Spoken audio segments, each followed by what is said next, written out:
Hello, and welcome to the Scoundrel Shard, episode 17. This is playing in the most current patch, so we have mana crystals in the game, and I am running a brand new red deck, a red range deck. I feel like with all of the different changes that have come about, it's a good time to experiment with something crazy.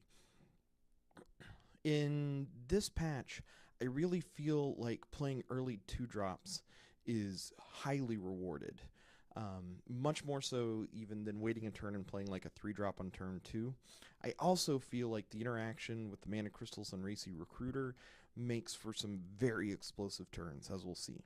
So we get the turn 1 Racy Recruiter, which is going to set up a turn 2 Phalanx Leader. And we play the Racy Recruiter up here for a couple of reasons. Number one, if he decides to go this way, we still have the ability to come up onto the high ground there. Or we can come up here, as we see that he comes that way. And we walked forward just enough that we were able to ourselves make it to the high ground.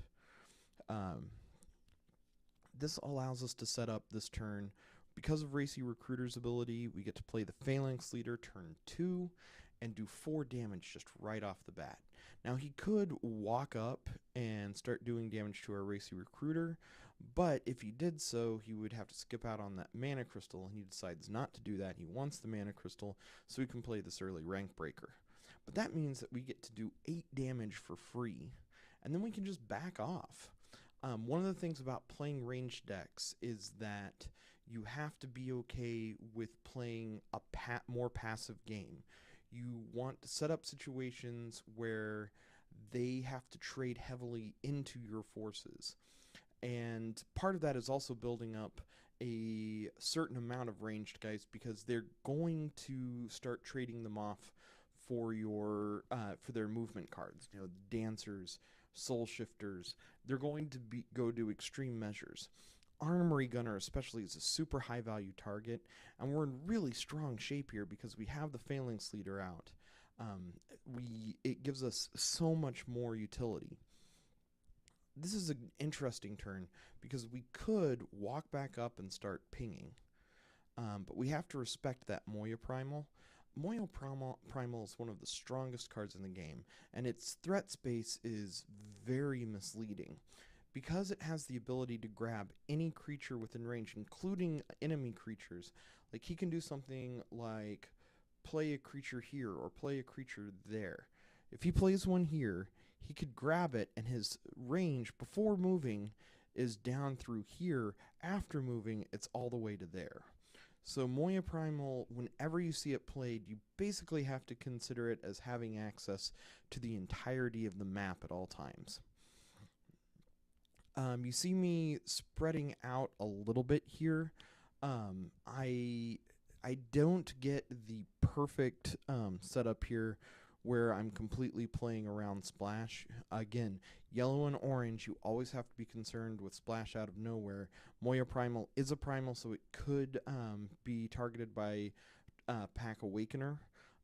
You just have to constantly think of those setups. But he doesn't, which to me indicates he probably does not have Pack Awakener on hand.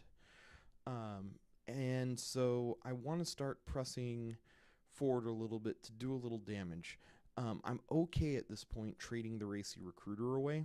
We've already gotten the early game value, and we're going to be able to play anything that comes into our hand at this point. I go ahead and play the Luminary Shaman to make sure that I get 4 points of damage. Putting him at 13 at this point is really strong. You always want to play your pump when you're playing a ranged deck on a minion the turn it's going to attack. That way you're never wasting that pump. Even if you have the extra mana, you don't want to play pump and then have a ranged minion sit. There's just too much of an opportunity for you to lose that ranged minion.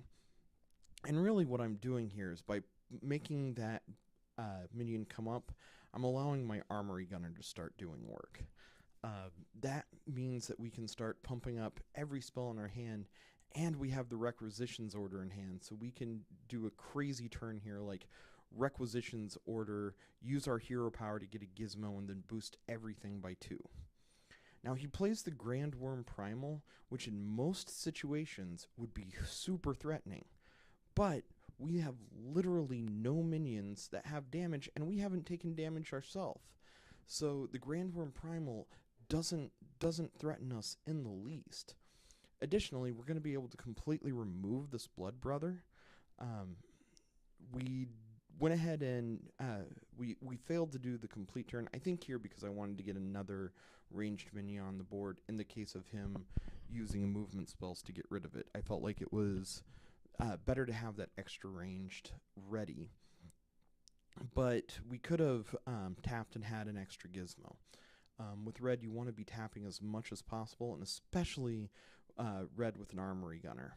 Now, I moved a Luminary Shaman forward there, knowing it was going to trade in to the 6/5, and I realized that trading a 6 cost for a 3 cost minion is not exactly what you want to do, but it was what I thought the best way to make sure that we didn't get too much threat. Now, you saw the Moya Primal come in and take out the Armory Gunner. I am not sure that was the best play with the Moya Primal, because if he had instead attacked face, he could be coming in with the Grandworm. Now, that being said, I still the Armory Gunner would have been set up to do damage along with the Race Recruiter. The Grandworm Primal probably would have died for free, but the Moya Primal would have lived at that point. Well, except that I had double Clown Class mech in hand, so one way or another that was going to get cleared out. It's hard to tell if that was the best play or not, but being this far ahead, it gives us a lot of strength. Now, we have the Racer Recruiter. We get to play this Hound Class mech for free. We could have played that as a little bit higher value, not had it die right off the bat, but I think my thought in this case is I want to get the Creation Specialist out to make him start pulling into it. Especially with extra health, Creation Specialist is going to get at least one card. And then go ahead and start tapping into gizmos. Again, you want to be tapping as often as possible so that you can just build up this army and always have both good board presence and keep your hand size up. He does a Swift Strike here to take out the Valiant Class mech, which is perfectly fine.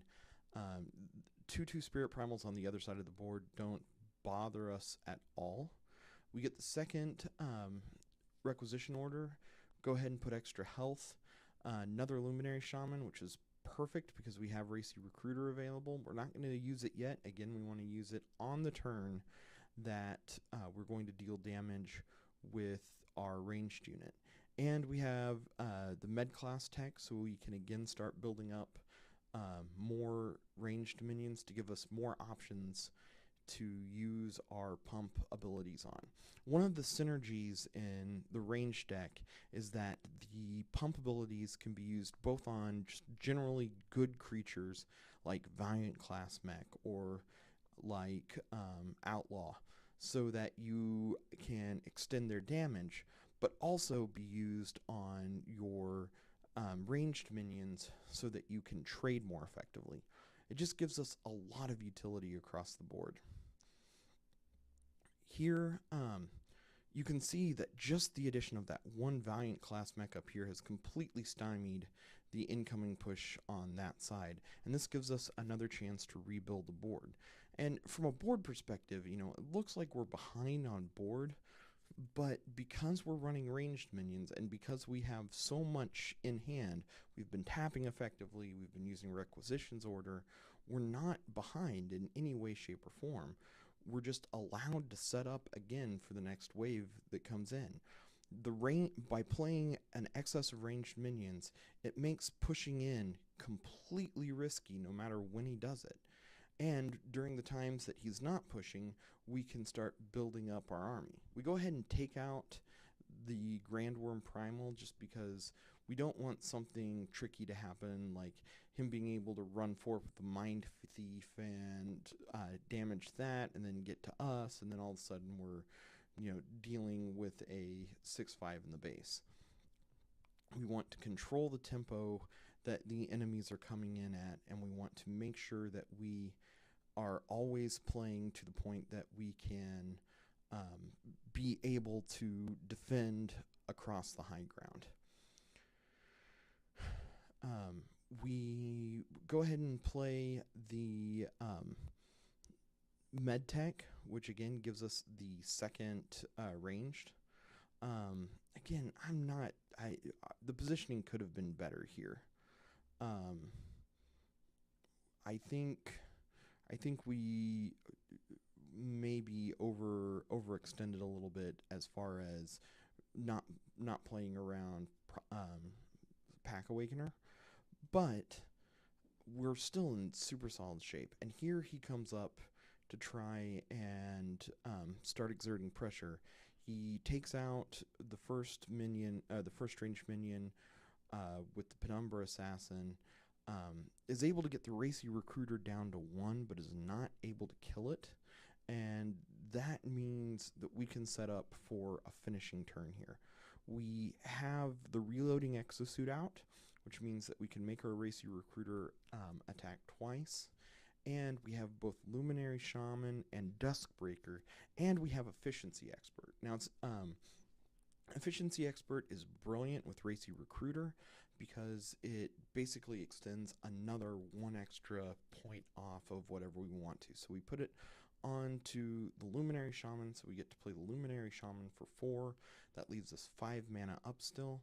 Our Racy Recruiter now does 4 damage. We go ahead and extend that to 5 damage. We have the Reloading Exosuit, so we can attack twice this turn. That puts him at 3. We have to use the Reloading Exosuit to kill off that Spirit Primal so that we can open up a space to attack. And at that point, we could just walk up here, but we use the Personal Portal device just for a few extra style points, and that's the game. So I still have several thoughts that I want to explore on the new system, and especially how the nerfs to orange have interacted with the fact that the whole environment is a little bit faster now. But I really think it's an excellent time to experiment with all sorts of new decks, and I hope you guys have a chance to do so. Thanks very much for listening, and we'll see you next time on the Scoundrel Shard.